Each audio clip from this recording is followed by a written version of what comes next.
ஆண்டவராகிய இயேசு கிறிஸ்துவின் நாமத்தில் உங்கள் யாவருக்கும் வாழ்த்துக்களை தெரிவித்துக் கொள்கிறேன். தொடர்ந்து வேத வசனத்துக்கு நேராக நம்முடைய இருதயத்தை திருப்புவோம். சங்கீதங்களின் புஸ்தகம் 42வது சங்கீதம் 1-2 வசனங்களை நான் வாசிக்கிறேன். 42வது சங்கீதம் 1-2 வசனங்கள். மானானது நீரோடைகளை வாஞ்சித்து கதறுவது போல தேவனே, என் ஆத்துமா உம்மை வாஞ்சித்து கதறுகிறது. என் ஆத்துமா தேவன் மேல், ஜீவனுள்ள தேவன் மேலேயே தாகமாயிருக்கிறது. நான் எப்பொழுது தேவனுடைய சந்ததியில் வந்து நிற்பேன். கர்த்தருடைய நாமம் மகிமைப்படுவதாக. இந்த வசனமானது தாவீது சொல்லுகிறதான, தன்னுடைய அனுபவத்திலிருந்து சொல்லுகிறதான வேத வசனமாக இது காணப்படுகிறது. மானானது நீரோடைகளை வாஞ்சித்து கதறுவது போல தேவனே, என் ஆத்துமா உம்மை வாஞ்சித்து கதறுகிறது என்று சொல்லி சங்கீதக்காரன் சொல்கிறதை பார்க்கிறோம். தன்னுடைய ஆத்துமா இதுதான் தேவன் மேலே எந்த அளவுக்கு அவன் வாஞ்சை உள்ளவனாக, தாகம் உள்ளவனாக இருக்கிறான் என்பதை இங்கே இந்த வசனத்தின் மூலமாக நாம் அறிந்து கொள்ள முடிகிறது. அவன் எதோடு ஒப்பிட்டுக் கொள்கிறான் என்று சொன்னால், தன்னுடைய ஆத்துமா தேவன் மேலே வாஞ்சையாய் தாகமாக இருக்கிறதை ஒரு மானானது நீரோடைகளை வாஞ்சித்து கதறுவதற்கு ஒப்பாக அவன் சொல்கிறதை பார்க்கிறோம். நாம் தெரிந்ததான ஒரு காரியம் என்னவென்று சொன்னால், ஒரு வேட்டைக்காரன் மானை துரத்தும் போது அது வேகமாக அது ஓடி ஓடி ஓடி தன்னுடைய உயிர் தப்புவதற்காக ஓடி அது நாவரண்டு கடைசியாக அதற்கு தண்ணீர் எங்கே கிடைக்கும் என்று சொல்லி அது தேடி அலையும். அதுபோல் ஒருவேளை மற்ற பிற விலங்கினங்கள் அதை கொல்வதற்காக அதை துரத்தும் போது அது ஓடி அதிகமான தூரங்கள் ஓடி அது தாகம், அதனுடையதான நாவு வறண்டு போய் அது எங்கேயா தண்ணீர் கிடைக்கும் என்று சொல்லி ஏங்குகிறதான ஒரு அனுபவத்தை போல தாவீதினுடையதான ஒரு ஏக்கம் இருக்கிறது என்பதை நாம் அறிந்திருக்கிறோம். ஆகையினால தான் சங்கீதக்காரன் தாவீது சொல்லுகிறான், மானானது நீரோடைகளை வாஞ்சித்து கதறுவது போல என் ஆத்துமா உம்மை வாஞ்சித்து கதறுகிறது என்று சொல்லி அவன் சொல்கிறதை பார்க்கிறோம். அப்போது ஒரு மானானது தான் கடைசி சாக போகிற ஒரு சூழ்நிலைமை, நான் வறண்டு எங்கே தண்ணீர் கிடைக்கும் என்று சொல்லி அவர் ஏங்கி அது தாகமாய் அது ஓடுகிறது போல சங்கீதக்காரன் அந்த அளவுக்கு அதிகமாய் தேவனை நோக்கி அவன் வாஞ்சிக்கிறான் என்று சொல்லி வேத வசனத்திலே நாம் பார்க்கிறோம். ஆண்டவருடைய நாமம் மகிமைப்படுவதாக. வேத வசனத்திலே சொல்லப்பட்டிருக்கிறது, வாஞ்சையும் தாகமுள்ள ஆத்துமாக்களை அவன் நிரப்புகிற தேவனாக அவர் காணப்படுகிறார். அந்த வாஞ்சை, தேவன் மேலுள்ள வாஞ்சை, தேவன் மேலுள்ள தாகம், தேவன் மேலுள்ளதான ஏக்கம் மிக மிக முக்கியமானதாக காணப்படுகிறது என்பதை நாம் அறிந்து கொள்ள வேண்டும். ஆண்டவருடைய நாமம் மகிமைப்படுவதாக. நம்முடைய வாழ்க்கையில் ஒரு வாஞ்சை, ஒரு தாகம், ஒரு ஏக்கம் அதிகமாக இருக்க வேண்டும். எவைகளின் மேலே நாம் வாஞ்சை உள்ளவர்களாக இருக்க வேண்டும்? எந்த காரியத்தின் மேலே நாம் வாஞ்சை உள்ளவர்களாக இருக்க வேண்டும்? முதலாவதாக இதை அதாவது தாவீதினுடைய அனுபவத்திலிருந்து அவன் எந்தெந்த காரியங்களில் வாஞ்சையாக இருக்கிறான் என்பதை அதிகமாக இந்த நேரத்தில் நாம் தியானிக்க போகிறோம். முதலாவதாக தேவனுடையதான ஆலயத்தின் மேல் வாஞ்சை. சங்கீதங்களிலே நாம் வாசிக்கும் போது அதிகமாய் அந்த வாஞ்சை, தாகம் இவைகளை குறித்து பல வசனங்களை நாம் வாசிக்க முடியும். ஆகையினாலே நாம் வேத வசனத்தை தியானிக்கும் போது முதலாவது பல காரியங்களின் மேலே நாம் வாஞ்சையாக இருக்க வேண்டியது இருக்கிறது. முதலாவதாக நாம் தேவனுடைய ஆலயத்தின் மேல் வாஞ்சையாக இருக்க வேண்டும். சங்கீதங்களின் புஸ்தகம் 26வது சங்கீதம் 8வது வசனத்தை வாசிக்கும் போது அங்கே சொல்லப்பட்டிருக்கிறது, கர்த்தாவே, உமது ஆலயமாகிய வாசஸ்தலத்தையும் உமது மகிமை தங்கிய ஸ்தானத்தையும் வாஞ்சிக்கிறேன். இங்கே முதலாவது தேவனுடைய ஆலயத்தின் மேல் உள்ளதான வாஞ்சை. வேதத்திலே தெளிவாய் சொல்லப்பட்டிருக்கிறது, உமது ஆலயமாகிய வாசஸ்தலத்தையும் உமது மகிமை தங்கிய ஸ்தானத்தையும் வாஞ்சிக்கிறேன் என்று சொல்லி அங்கே சொல்லப்பட்டிருக்கிறதை பார்க்கிறோம். இப்போ தேவனுடைய ஆலயத்தின் மேல் வாஞ்சை உள்ளவர்களாக நாம் காணப்பட வேண்டியது அவசியமாக இருக்கிறது. இந்த நாட்களிலே அதிகமாக பொதுவாக நாம் பார்க்கும்போது கிறிஸ்தவர்கள் ஞாயிற்றுக்கிழமை கிறிஸ்தவர்களாக அதிகமாக இருக்கிறார்கள். ஒருவேளை இந்த லாக்டவுன் நாட்களை குறித்து நான் சொல்லவில்லை. இந்த நாட்களில் நாம் சபையில் கூடி ஆராதிக்க முடியாது. பொதுவாக நம்முடைய கிறிஸ்தவ வாழ்க்கையை நாம் பார்க்கும்போது ஞாயிற்றுக்கிழமையில் ஏதோ ஒரு 2 மணி நேரம் வந்து கர்த்தரை ஆராதித்து விட்டு போனால் அவர்களுக்கு ஒரு திருப்தி உண்டாகி விடுகிறது. சில பல நேரங்கள் இடைப்பட்ட நாட்களிலே நேரம் கிடைக்கும் போது தேவனுடைய ஆலயத்திலே வந்து அவர்கள் ஜெபிக்கிற அனுபவங்கள் பலருடைய வாழ்க்கையில் இருக்கிறது. சிலர் ஞாயிற்றுக்கிழமைகளிலே கூட ஒழுங்காக ஆலயத்துக்கு வருவதில்லை. சின்ன வேலைகள், சிறிய காரியங்களை அவர்கள் ஒரு பெரிய காரியமாக அவர்கள் எடுத்துக்கொண்டு ஆலய ஆராதனைகளை அல்லது ஆலயத்தை அவர்கள் எளிதாக அவர்கள் விட்டுவிடுகிறதை நாம் பார்க்க முடியும். அதனால பல தங்களுடைய வாழ்க்கையில் தேவனுடைய ஆலயத்தை குறித்த ஒரு வாஞ்சையற்றவர்களாக இருக்கிறதை நாம் பார்க்கிறோம். அது மாத்திரமல்ல, இதுக்கு அடுத்தாற் போல நாம் பார்க்கும்போது பலர் இந்த நாட்களில் டிவிகளிலே வருகிறதான ஆராதனை அல்லது செய்தியை பார்த்துவிட்டு ஞாயிற்றுக்கிழமையில தாங்கள் ஒழுங்காக செல்ல வேண்டிய ஆராதனைக்கு செல்லாதபடிக்கு அவர்கள் வீடுகளிலே தங்களுடைய ஆராதனையை முடித்துக் கொள்கிறார்கள் அநேகர். அப்படிப்பட்டதான நிலைமையிலே இன்றைக்கு ஜனங்கள் இருக்கிறார்கள். காரணம் என்னவென்று சொன்னால், ஆலயத்தின் மேல் அவர்களுக்கு வாஞ்சை தாகம் இல்லாமல் இருப்பதுதான் அதற்கு காரணம் என்பதை நாம் தெளிவாக அறிந்திருக்கிறோம். ஆனால் நம்முடைய வாழ்க்கையிலே நாம் இந்த காரியத்திலே மிகவும் கவனமாக, மிகவும் கரிசனையாக நாம் இருக்க வேண்டியது அவசியமாய் காணப்படுகிறது. நாம் தேவனுடைய ஆலயத்திலே நமக்கு நேரம் கிடைக்கும் போதெல்லாம், நமக்கு சூழ்நிலைமைகள் நமக்கு வாய்க்கும் போதெல்லாம் தேவ சமூகத்திலே வந்து ஜெபிக்க, ஆலயத்திலே வந்து ஜெபிக்க, ஆண்டவரோடு நேரங்களை செலவிடுகிற அனுபவத்தை நாம் ஏற்படுத்தி கொள்ள வேண்டும். அதனாலே தேவனுடைய சமூகத்தில் ஒருவேளை ஆலயத்திலே ஆராதனை, ஆலயத்திலே ஜெபம், அல்லது ஆலயத்திலே சில வேலைகள், அல்லது ஆலயத்திலே சில ஒழுங்குகள், இப்படிப்பட்ட பல காரியங்கள் இருக்கும்போது நம் ஆலயத்தை குறித்த ஒரு வாஞ்சை, ஆலயத்தை குறித்த ஒரு தாகம் நமக்கு இருக்கும் என்று சொன்னால், நமக்கு எப்போதுமே ஆலயத்தை குறித்த எண்ணங்கள் வந்து கொண்டே இருக்கும். எந்த ஒரு காரியமானாலும் ஆலயத்தில் வர வேண்டும் என்கிறதான ஒரு விருப்பம் உண்டாகும். ஆலயத்திற்கு நாம் கடந்து வருகிறவர்களாக நாம் காணப்படுவோம். ஆனால் அநேகருக்கு அதை குறித்த கரிசனை இல்லை. சிலர் ஞாயிற்றுக்கிழமை, சிலர் ஏதாவது ஞாயிற்றுக்கிழமை, அப்படியெல்லாம் இந்த நாட்களில் இருந்து கொண்டிருக்கிறார்கள். இந்த நாட்களிலே நாம் தேவனுடைய ஆலயத்தின் மேலே வாஞ்சை உள்ளவர்களாக நாம் காணப்பட வேண்டியது அவசியமாயிருக்கிறது. 1 நாளாகமத்தின் புஸ்தகம் 29ஆம் அதிகாரம் 3வது வசனத்தை வாசிக்கும் போது அங்கே சொல்லப்பட்டிருக்கிறது. 1 நாளாகமம் 29ஆம் அதிகாரம் 3வது வசனம், இன்னும் என் தேவனுடைய ஆலயத்தின் மேல் நான் வைத்திருக்கிற வாஞ்சையினால் பரிசுத்த ஆலயத்துக்காக நான் சபதரித்த அனைத்தையும் தவிர எனக்கு சொந்தமான பொன்னையும் வெள்ளியையும் என் தேவனுடைய ஆலயத்துக்கு என்று கொடுக்கிறேன் என்று சொல்லி தாவீது சொல்கிறதை பார்க்கிறோம். அவன் ஆலயத்தின் மேல் வாஞ்சையாக இருக்கிறபடினாலே அவன் ஆலயத்தை ஆண்டவருக்கு ஒரு ஆலயத்தை கட்ட வேண்டும் என்று சொல்லி அவன் மிகவும் விரும்பினான். ஆனால் அவனுடைய கைகள் இரத்தம் சிந்தினபடியினாலே தேவன் அதற்கு அனுமதி கொடுக்கவில்லை. சாலமன் மூலமாய் ஆலயத்தை கட்டும்படி ஆண்டவர் சித்தம் கொண்டார். இங்கே தாவீது சொல்கிறான், இன்னும் என் தேவனுடைய ஆலயத்தின் மேல் நான் வைத்திருக்கிற வாஞ்சையினால், என் தேவனுடைய ஆலயத்தின் மேல் நான் வைத்திருக்கிற வாஞ்சையினால், அந்த தாகம், அந்த ஏக்கத்தினால் அவன் சொல்கிறான், பரிசுத்த ஆலயத்துக்காக நான் சபதரித்த அனைத்தையும் தவிர, ஆலயத்தை கட்டுவதற்கு அவனுக்கு ஆண்டவர் அனுமதி கொடுக்காவிட்டாலும் அந்த ஆலயத்தை கட்டுவதற்குரிய பொருட்களை எல்லாம் அவன் சேகரித்து வைத்தான். அவன் சொல்கிறான், நான் சேகரித்து வைத்ததை தவிர எனக்கு சொந்தமான பொன்னையும் வெள்ளியையும் என் தேவனுடைய ஆலயத்துக்கு என்று கொடுக்கிறேன். தனக்கென்று வைத்திருந்ததான பொன் வெள்ளி, என்ன ஆஸ்திகள் ஐஸ்வர்யங்கள் தனக்கென்று இருந்ததோ அதையும் கர்த்தருக்கு என்று சொல்லி கொடுக்கிறேன் என்று சொல்லி தாவீது சொல்கிறதை பார்க்கிறோம். அவன் தாவீது ஆலயத்தின் மேல் வாஞ்சையா இருக்கிறான் என்று சொன்னால் அவனுடைய கிரியைகளிலேயும் அவன் அங்கே காண்பிக்கிறதை நாம் பார்க்கிறோம். அவனுடைய செயல்களிலே அவன் வெளிப்படுத்துகிறதை நாம் பார்க்கிறோம். அவனுடைய வாழ்க்கையில தேவன் மேலே, அந்த தேவனுடைய ஆலயத்தின் மேலே இருக்கிற வாஞ்சையை நாம் பார்க்கிறோம். நம்முடைய உள்ளத்திலும் அப்படிப்பட்ட ஒரு வாஞ்சை வேண்டும். தேவன் அதை எதிர்பார்க்கிறார். ஆலயத்தை குறித்த கரிசனை இல்லாதபடிக்கு, ஆலயத்தை குறித்ததான எந்த ஒரு யோசனையும் இல்லாதபடிக்கு நாம் இருப்போம் என்று சொன்னால், தேவன் நம்முடைய இருதயத்தை அறிந்திருக்கிறபடியினாலே நாம் எப்படி இருக்கிறோம், உண்மையான வாஞ்சை தாகமுள்ளவர்களாக இருக்கிறோமா இல்லையா என்பதை தேவன் பார்க்கிறார் என்பதை நாம் அறிந்து கொள்ள வேண்டும். ஆகையினால் சங்கீதக்காரன் சொல்கிறான், 1000 நாளை பார்க்கலும் உமது பிரகாரத்தில் செல்லும் ஒரே நாள் அது விசேஷித்தது என்று சொல்கிறதை நாம் பார்க்கிறோம். கர்த்தருடைய ஆலயத்துக்கு போவோம் வாருங்கள் என்று சொன்னபோது மகிழ்ச்சியா இருந்தேன் என்று சொல்லி அவர் சொல்கிறதை பார்க்கிறோம். காரணம் என்னவென்றால் தேவனுடைய ஆலயத்தின் மேல் இருந்த வாஞ்சை என்று சொல்லி நாம் பார்க்கிறோம்.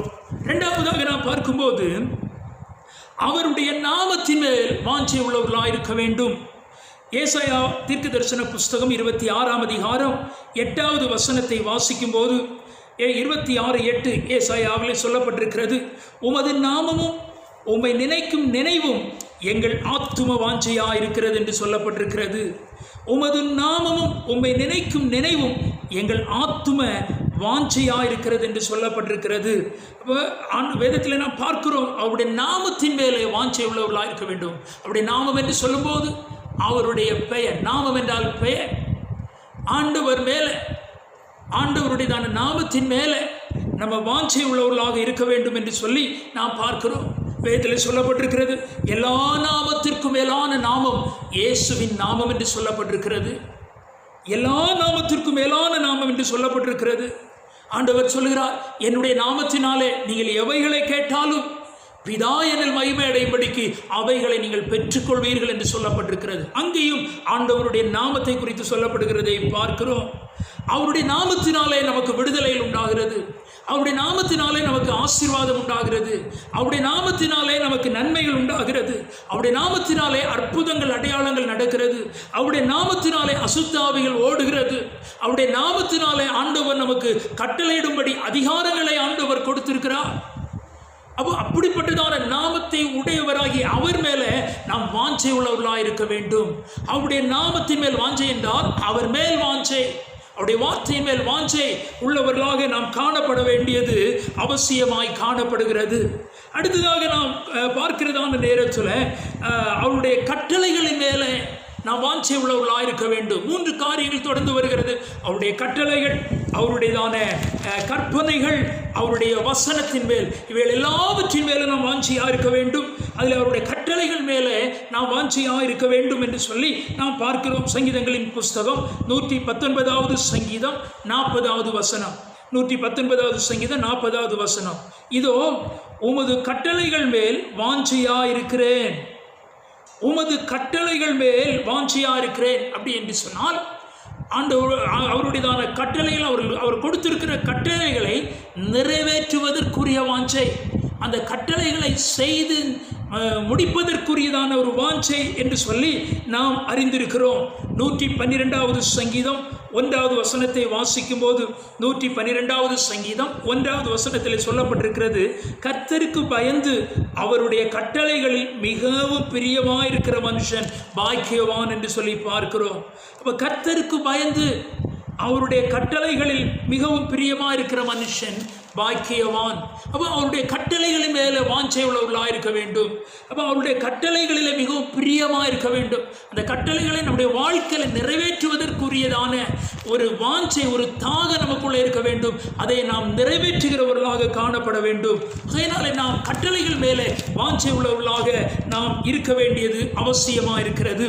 அடுத்ததாக நாம் வேதத்தில் வாசிக்கும் போது 119வது சங்கீதம் 131வது வசனத்தை வாசிக்கும் போது 119வது சங்கீதம் 131வது வசனத்தில், உம்முடைய கற்பனைகளை நான் வாஞ்சிக்கிறபடியால் என் வாயை ஆவென்று திறந்து அவைகளுக்கு ஏங்குகிறேன் என்று சொல்லி அங்கே சொல்கிறதை பார்க்கிறோம்.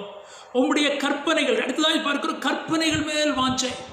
உம்முடைய கற்பனைகளை நான் வாஞ்சிக்கிறபடியால் என் வாயை ஆவென்று திறந்து அவைகளுக்காக ஏங்குகிறேன்.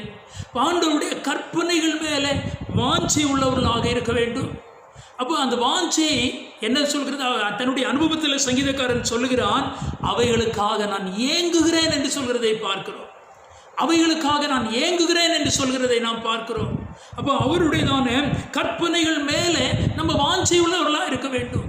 அதை நிறைவேற்ற வேண்டும், அதற்கு கீழ்ப்படிய வேண்டும், அதை நம்முடைய வாழ்க்கையில கடைபிடிக்க வேண்டும் என்கிறதான ஒரு வாஞ்சை, ஒரு ஏக்கம் நமக்குள்ள இருந்தால் தான் தேவனுடைய வார்த்தைகளை நம்முடைய வாழ்க்கையில் நிறைவேற்ற முடியும்.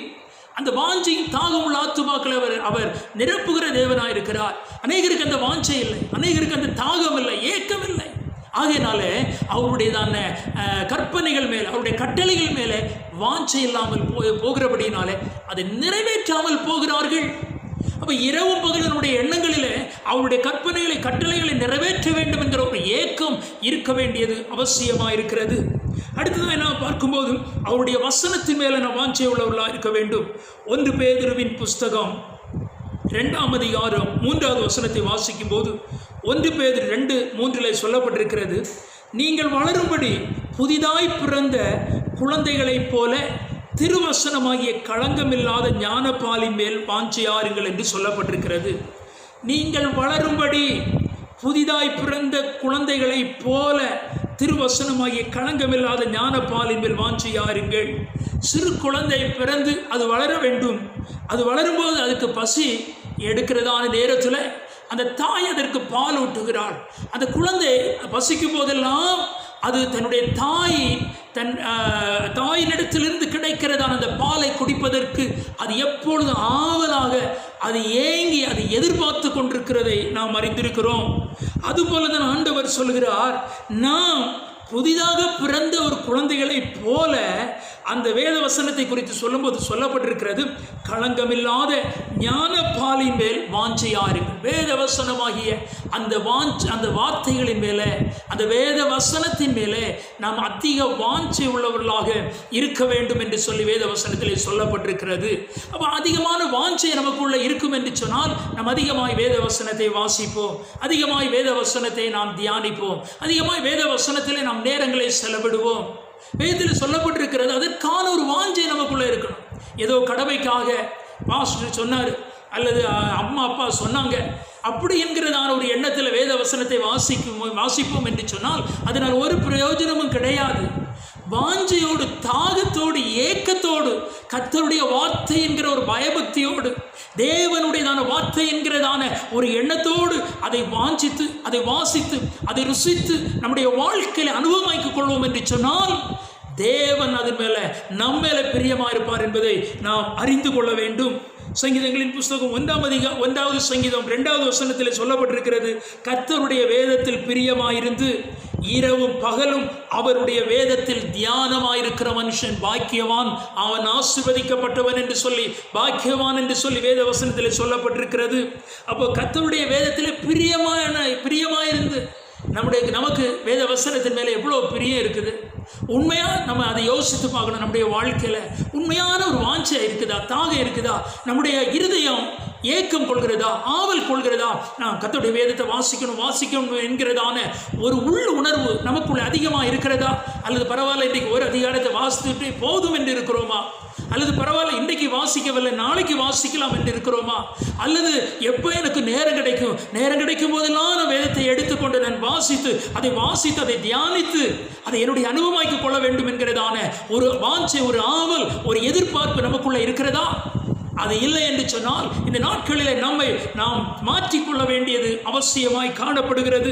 வேதம் சொல்கிறது, கர்த்தருடைய வேதத்தில் இரவு பிரியமாயிருந்து என்று சொல்லப்பட்டிருக்கிறது. தேவனுடைய வசனத்தின் மேல் ஒரு பிரிய வேண்டும், ஒரு வாஞ்சை வேண்டும், ஒரு தாகம் வேண்டும், ஒரு எதிர்பார்ப்பு வேண்டும். ஒரு பிரியமாயிருந்து, தேவனுடைய வார்த்தையின் மேல பிரியமாயிருந்து அந்த வசனம் நமக்குள்ள வாசிக்கணுங்கிற ஒரு ஏக்கம் உண்டாகணும். இந்த நாட்களில் இல்லை என்றால் நாமே மாற்றிக்கொள்ள வேண்டியது அவசியமாக இருக்கிறது.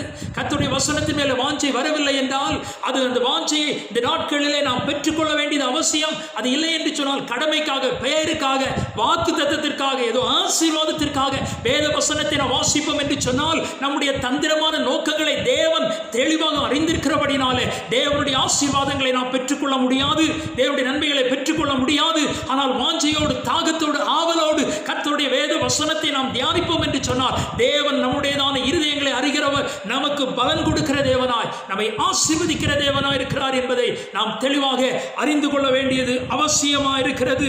ஆண்டவருடைய நாமம் மகிமைப்படுவதாக. நாம் இந்த நாட்களிலே வாஞ்சை உள்ளவர்களாக இருக்க வேண்டும். சங்கீதக்காரன் சொல்கிறார், மானானது நீரோடைகளை வாஞ்சித்து கதறுவது போல என் ஆத்துமா உம்மை வாஞ்சித்து கதறுகிறது என்று சொல்லுகிறார். அவனுடைய ஆத்துமா வாஞ்சித்து கதறுகிறது என்று சொல்லி நம்ம பார்க்கிறோம். அப்போ தேவனுடையதான அவன் என்னென்ன வேத வசனத்திலே பார்க்கும்போது நாம் எந்த காரியங்களில் வாஞ்சையாக இருக்க வேண்டும்? தேவனுடைய ஆலயத்தின் மேலே நாம் வாஞ்சையாக இருக்க வேண்டும். நாம் அவருடைய நாமத்தின் மேல் வாஞ்சையாக இருக்க வேண்டும். அவருடைய நாமம் என்றால் அவர் மேல் நாம் வாஞ்சை, இயேசு கிறிஸ்துவின் மேலே நாம் வாஞ்சை உள்ளவா. இயேசு கிறிஸ்துவின் நாமத்தை கொண்டவராகி அவர் மேல வாஞ்சை தாகம் உள்ளவர்களாக நாம் எப்பொழுதும் காணப்பட வேண்டும். ஏதோ இன்னைக்கு நிறைய பேர் பேருக்காக, ஏதோ தேவைகளுக்காக, பிரச்சனைகளுக்காக, சில நன்மைகளுக்காக அந்த நாமத்தை நோக்கி கூப்பிடுகிறார்கள், அவரை நோக்கி பார்க்கிறார்கள். ஆனால் அப்படி அல்ல. நம்முடைய தேவை, நம்முடைய பிரச்சனை, நம்முடைய குறைவுகள் அல்ல. நாம் அதற்கு அப்பாற்பட்டு நமக்காய் ஜீவனை கொடுத்தவர், நமக்காக மரித்து அடக்கம் பண்ணப்பட்டு 3வது நாள் எழுந்துதான் அந்த ஆண்டவராக இயேசு கிறிஸ்துவை நாம் விசுவாசித்து, அவர் என்னுடைய தேவன், எனக்காய் ஜீவனை கொடுத்து பாவத்தில் என்னை மீட்டு நித்திய அழிவாகிய நரகத்தில் என்னை மீட்டு என்னை ரட்சித்தவரை நான் பின்பற்ற வேண்டும் என்கிற ஒரு வாஞ்சை, ஒரு வைராக்கியம் நமக்குள்ள இருக்க வேண்டியது அவசியமாக இருக்கிறது.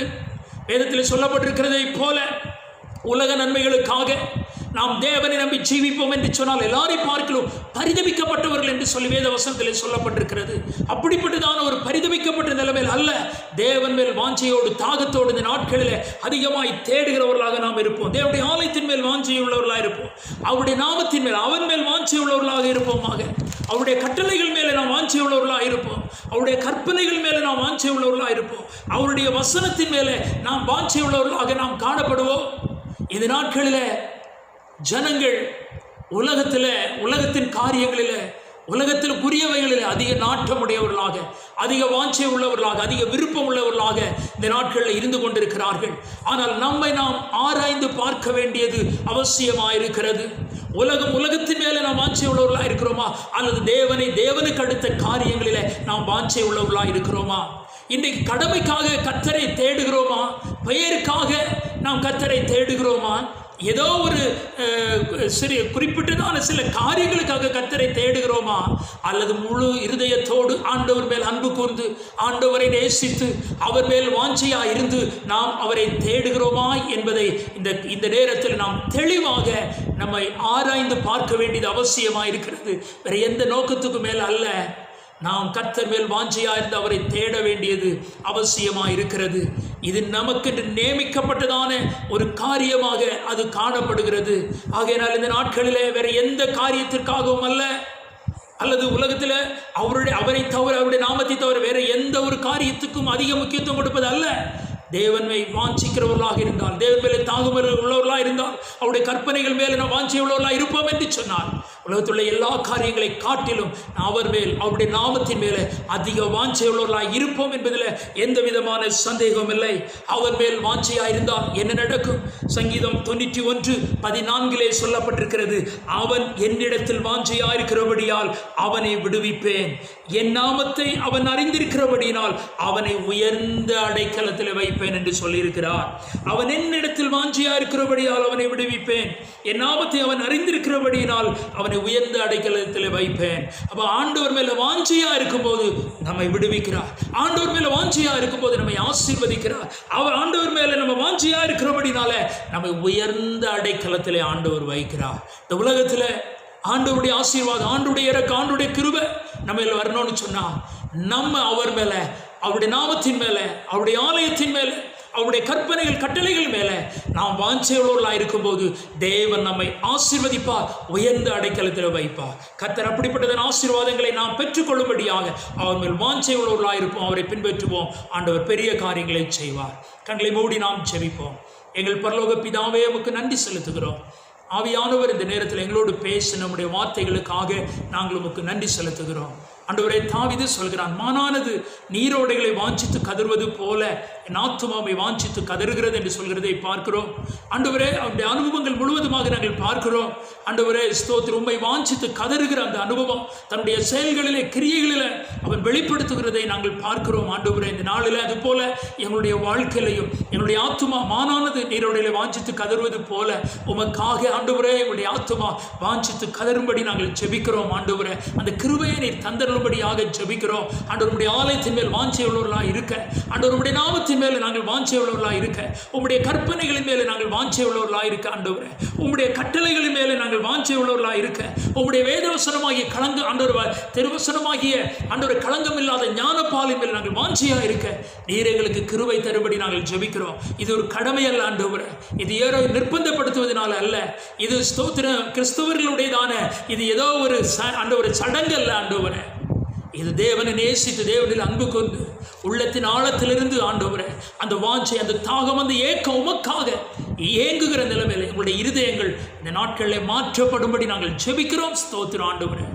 ஆண்டவர் உள்ளத்தின் ஆழத்திலிருந்து உமக்காக எங்களுடைய இருதயங்கள் ஏங்கட்டும் ஆண்டவரே. உண்மையே நாங்கள் வாஞ்சித்து நாட, உண்மையே நாங்கள் வாஞ்சித்து கதற ஆண்டவரே, நீர் எங்களுக்கு கிருபை தரும்படி நாங்கள் ஜெபிக்கிறோம். ஸ்தோத்திரம் ஆண்டவரே. உலகத்தில் எல்லா காரியங்களை காட்டிலும் அதிகமாக எங்களுடைய உள்ளங்கள் உமக்காக ஏங்கட்டும் ஆண்டவரே. உம்மை வாஞ்சித்து கதறட்டும் ஆண்டவரே. அதற்கென்று எங்களை ஒப்பு கொடுக்கிறோம். கர்த்தர் தாமே அந்த நிலைமையில் எங்களை நீர் வழிநடத்துவீராக. எங்களை சமர்ப்பிக்கிறோம். ஆவியானவர் எங்களை ஆட்கொண்டு வழிநடத்தும். உடைய நாம மகிமைப்படட்டும் ஆண்டவர். அந்த கிருபைகளை தந்து எங்களை பலப்படுத்துவீராக. எல்லா துதி கன மகிமை யாவை நாங்கள் உமக்கே செலுத்துகிறோம். இரட்சகர் இயேசுவின் நாமத்தில் ஜெபிக்கிறோம் எங்கள் ஜீவனுள்ள நல்ல பிதாவே, ஆமென். என் ஆத்துமாவே கர்த்தரை ஸ்தோத்திரி, என் முழுமே அவருடைய பரிசுத்த நாமத்தை ஸ்தோத்திரி. என் ஆத்துமாவே கர்த்தரை ஸ்தோத்திரி, அவர் செய்த சகல உபகாரங்களை மறவாதே. ஆமென், ஆமென். ஸ்தோத்திரம். God bless you. கர்த்தர் உங்கள் ஒவ்வொருவரையும் ஆசீர்வதிப்பார். ஆமென்.